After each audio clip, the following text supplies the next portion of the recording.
ঢাকার ধামরাই উপজেলায় একটি বিয়ে নিয়ে চাঞ্চল্যকর পরিস্থিতির সৃষ্টি হয়েছে।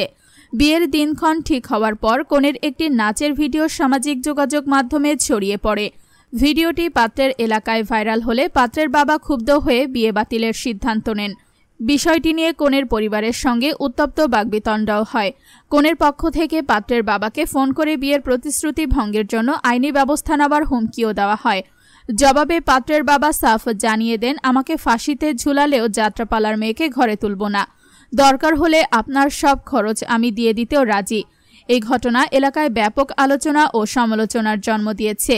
কেউ বলছেন এটি অতিরিক্ত রক্ষণশীল মানসিকতার ফল, আবার কেউ কনের আচরণকে প্রশ্নবিদ্ধ করছেন। তবে স্পষ্টভাবে বলা যায়, সামাজিক মাধ্যমে কিছু মুহূর্ত ভাইরাল হওয়া এখন ব্যক্তিগত জীবনে বড় প্রভাব ফেলতে পারে।